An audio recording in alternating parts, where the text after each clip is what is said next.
I love Rhythm Heaven. If you've ever had the pleasure to play any of these games, you can surely relate to that almost blissful feeling that comes from simply experiencing it. It's a simple game and a fairly silly one, but it's undeniably one of the most charming games I've ever played. Why though? I was never really that big into rhythm games. I played a bit of Osu, Friday Night Funkin' for the week or so it was popular, and a fair share of Geometry Dash, but none of those really charmed me in the way Rhythm Heaven did. The truth is, Rhythm Heaven is different. In case you don't know, this game is a compilation of rhythm-based minigames, with the occasional remix, which is a song which uses multiple minigames together. At first glance, it looks a bit disorientating and complex. Having to memorize the rules of 10 different minigames for a song seems way too hard. But in reality, they all usually mix together organically, and playing just comes naturally. Mainly because, well, the game is simple. The vast majority of minigames only use 1 or 2 buttons and have at most 3 different patterns each. This makes the rhythmic aspect of the game pretty raw in the best way possible. Inputs rely very little on actual visual patterns like they would in Osu or Guitar Hero, and you only need to focus on the rhythm and audio cues, unlike Geometry Dash or Cryptos the Necrodancer. Well, is that it? Is simplicity the key to Rhythm Heaven's charm? Partially, yeah, but I won't cover how because I'd waste 20 minutes doing the Bloons video again. Also, Rhythm Doctor is extremely similar in terms of simplicity in gameplay, yet the experience is noticeably different. Instead, I'm going to talk about the other, and in my opinion most important aspect of Rhythm Heaven's charm, its personality.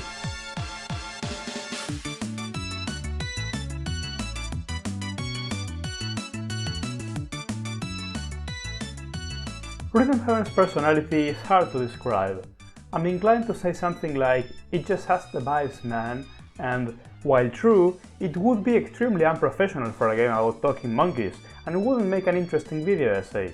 I am going to cover 3 aspects that I think build the personality of this game: its tone, its art style, and repetition. Firstly, the tone of this game is the most direct expression of its personality and mood. Every game talks to the player in one way or another, and this one does it in a very calm, unserious and inviting way. The main voice of the franchise is the barista, a character that's always waiting inside its cafe, inviting the player to talk, relax and take it easy. If you struggle too much with one specific minigame, he does it for you so that you don't get bored, but invites you to keep trying whenever you feel ready. I distinctly remember getting that message for the first time while trying to beat Lockstep on the DS. I didn't feel ashamed to skip the level, but I still kept wanting to beat it on my own, and when I finally did, I felt uncommonly proud of myself. This tone works well with the game's approach. It wants to teach you about rhythm, which is commonly related to flow and peace. However, it breaks the mold amongst rhythm games, which are usually known for being hard. I mean, this game is still really hard, but it tries to make you think otherwise. The experience just feels so friendly that you don't focus on its difficulty, and it's really easy to try again and keep learning and getting better. This tone strongly shows through everything, including the game's art style, its trailers and especially dialogue. I swear, getting to the end of Fever and seeing the staff roll just after that dialogue from Marshall that goes, "Imagine you give everyone a high five," is truly a certified wholesome experience. Talking about art style, I think it is its second way of showing personality and emotion. Visually, Rhythm Heaven has very playful and silly designs. Cute little monkeys everywhere, sometimes too little. The happiest microbe you've ever seen. 2 guys way too excited to play ping pong. Munchie Monk. This guy is just silly incarnated. Even serious characters like Karate Man or the Wandering Samurai have silly visuals in their minigames. Kota Kyoichi's art style really supports the game's personality and intention since, in words of a hole-in-one monkey, it's easier if you just relax into the rhythm, so have fun. I mean, there's no denying that it's easier to relax into the rhythm with a cute lively background instead of a bullet head of keys, or whatever's going on in Geometry Dash. It's also worth mentioning how there are some minigames with pretty distinct art styles from the rest of the game, such as Bossa Nova, Kitties or Air Borders. I think this is meant to symbolize how diverse the concept of rhythm is, and how anyone can do it. From the trailer, it seems Rhythm Heaven Groove will be even more diverse in that sense, which is something I really look forward to. This idea is much more clearly shown through music though. The OST of this game is insanely diverse. There are tons of styles and genres that it's practically impossible not to find a song that truly speaks to you. It's also like insanely good. All of the music I use in this video is obviously from Rhythm Heaven, and I'll list them down in the description, so go check it out if you're interested. By the way, here's a tier list that I forced a friend who hasn't played the game to make based on only the music of each minigame. Use it as you will. Finally, the last aspect of Rhythm Heaven that I think makes the franchise stand out is its use of repetition. This aspect doesn't really add much to the mood of the franchise, more so its recognizability, but it's still a major factor in how its experience is defined. By repeating patterns and characters, every minigame gets united and becomes much more than individual specs. One example of this is the way the minigames are structured. Each Rhythm Heaven game, except for Megamix, fuck that, has a similar order. There's 4 minigames, then 1 remix. That repeated around 6 times, and then a few more times with harder versions of the original minigames, ending with a final remix that joins a bit of every song into one long and hella complicated one. I personally find this to be a very adequate pacing, making the progression more rhythmic. Repetition is a musical resource after all, and using it to define the pacing of the overall game is genius. Also, that 10th remix that uses motifs from all over the game is always a blast, an incredible ending for a game. As a side note, during this video I do hate a lot on Megamix because of, well, it's just Megamix, you know? However, as I was editing, I replayed some of its remixes and learned that at the end of the final remix, we get snippets of each of the game's title screen themes.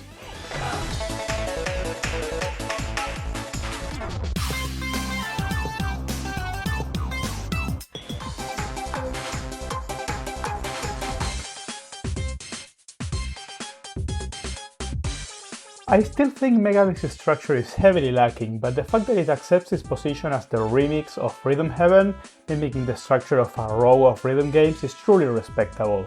So good job, I guess. I still hate it that you do the rest of the script, so deal with it. Another way this repetition is used is via characters. Very often games start characters from other minigames as background elements or Easter eggs. This sense of unity makes every minigame work together as part of a whole, like notes in a melody. Some examples of this are the Hubers of Happiness showing at the end of Nightwalk, the guy from Nightwalk showing in the Dazzlers, the Rhythm Padders are literally the guys from Space Dance, the Glee Club instructor is a retired Clappy Trio member, and the Flipper Flopper guy is a retired Marchers instructor. And both of those last pairs of minigames have a similar style of gameplay. It's like they are passing the torch or teaching what they learned. I'm pretty sure every single minigame can be tied to one another. My favorite example of this is Karate Man, showing up in every single Rhythm Heaven game. Moreover, between the DS game and Fever, Karate Man shows up with a whole ass lyric song, which are both very similar, not only in style, but also in the very themes they talk about. Both are different perspectives of seemingly the same breakup. They even have parallelisms and everything. They say that losing love, breaking your heart, it only makes you look even more beautiful. I can remember when that you are different and that you are yet more beautiful than before. What's truly beautiful here is this stellar attention to detail. Good job, Sunku. And after that, in Megamix they completely messed it up. Fuck Megamix. At least they had Karate Man Senior though, that was cool.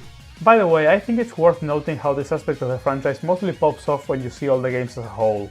So, while playing each game individually is still extremely fun due to its simplicity and other aspects I've previously mentioned, the organization and coherence in between games is, in my opinion, what's truly remarkable about this aspect of its personality. So, now that I've established how Rhythm Heaven creates its personality, it still begs the question, why does it make the game so good? In short, having such a personality makes the experience feel more whole, which partially serves as a metaphor to rhythm and music itself, but also makes the actual game more fun. It establishes a more personal link with the player, which makes it easier to feel while playing. In other words, this connection intensifies how involved the player is with the world that the game presents. A world that is carefully structured, detailed, and designed to make you feel at ease, or at least as calm as you can be after failing the same remix for the 5th time in a row. Rhythm Heaven has a goal, to present the concept of rhythm in a simple and inviting way. Does it achieve that? It doesn't just achieve that, it goes the extra mile to create a very fun and approachable experience for anyone that can listen and press a button. Nowadays, almost 11 years after the last official game, there's still a huge community enjoying these games with projects like Heaven Studio, a really active platform where players can create custom remixes. There's even lots of inspired games that have come out to replicate not only the short minigame one-button style of gameplay, but also this friendly personality that started all the way back in the GBA. Melatonin, Rhythmania, Bits and Bops literally mentions it in its trailer. All of these are inspired and clearly share some DNA with Rhythm Heaven. And I'm glad these games exist because they not only preserve this beautiful indie-like style, but also remind Nintendo that there still is a market for these games. And hey, they are releasing a new one soon, so it sure did lure the investors. Let's all hope for the best for Rhythm Heaven Groove. A good song for Karate Man, the OG menu style, a new build-to-scale like minigame, more new rhythm games and repeats, all that Megamix doesn't have, you useless piece of shit! I can't be mad at Megamix, look, they got Tibby, you can't be mad at Tibby, he's such a chill guy! Anyways, let me know in the comments what your hopes for Rhythm Heaven Groove are. And if you watched this video and never played Rhythm Heaven, then what more do I need to say? Go play it right this second! Now though, and with many more perfects to go for, thank you so much for watching, and as always, thanks for the views.